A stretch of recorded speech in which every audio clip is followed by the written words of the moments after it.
Testing, 1, 2, 3, 4. 8, 9, 10. McDonald's cheeseburger, double cheese and fry. My wife says I have two brains. One is lost, the other one's out looking for it.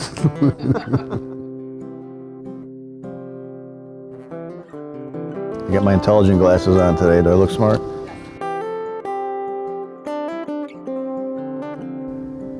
Did you write down what I said? You want to read that back to me quick?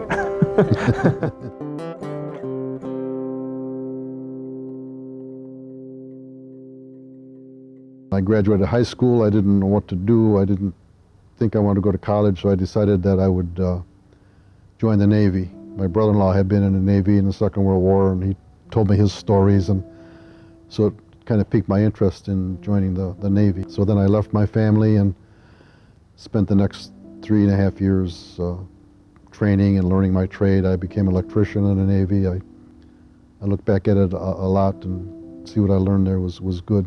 And then when I came out, I started hanging around with my old friends again, and so they fixed me up with a blind date where I met Joan. And I was supposed to go to a card game, but it was all set up so I would take her home afterwards. So I did that, and I kind of liked her right away, and I just asked her out a few more times, and then we started going out together. We just hit it off, and we decided that we would get engaged.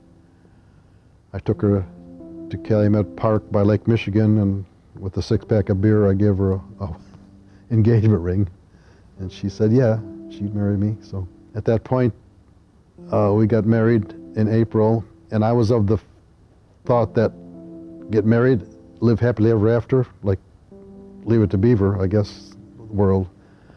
And that lasted for about a week.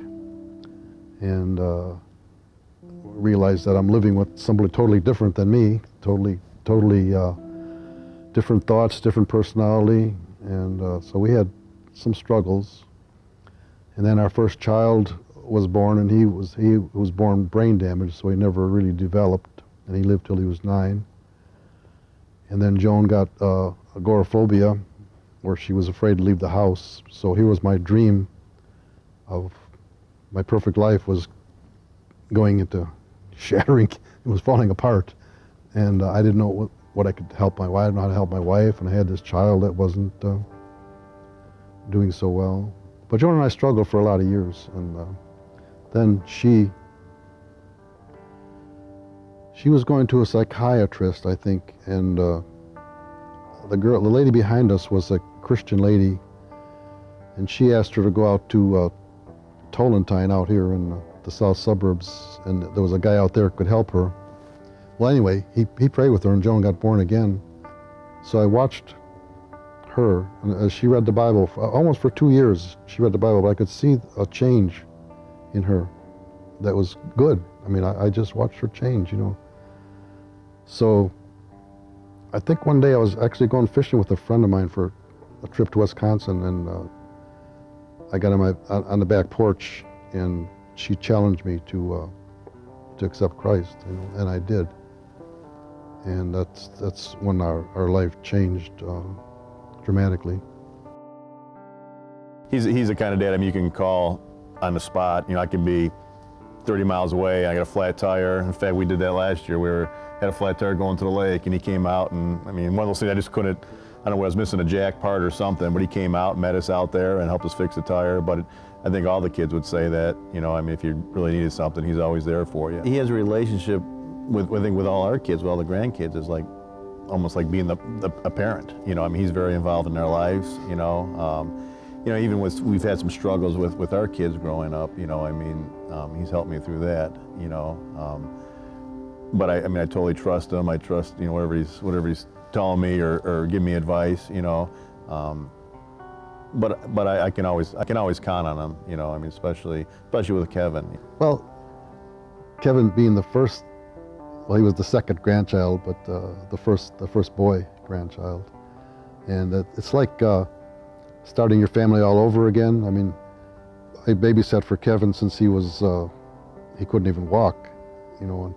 But then I'd bring him over, and I'd show him how to use tools, and I'd have them out in the backyard. And I just had a picture of them the other day with a level out there when I was doing a patio, and it was just fun. Anytime we had a family get together, we always knew Grandpa's going to bring a game, or he's going to have a game set up. We were just so excited. Like, we didn't care about the food. We didn't care about, you know, what we were going to do that day. It was, what game is Grandpa going to have set up for us? And he was in charge of like Easter egg hunts for a while. He would have like a little miniature golf course set up for us outside. He'd have these little plastic golf clubs. I mean, nothing crazy, nothing like, not a whole bunch of money put into it, but it was the thought behind it and the heart behind it. And looking back at that now, as a child, that's something like I would love to do with my grandkids one day. Between him and Kevin, they're probably both my best friends too. Not only my father and my son, but I think we really enjoy each other's company.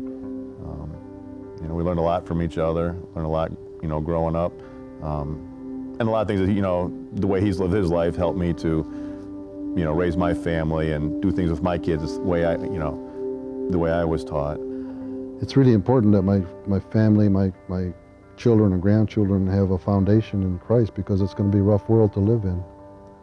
And I know how it's changed me, so I want that to be the same for them too, that they have this strong foundation and a moral compass that Jesus Christ is to us.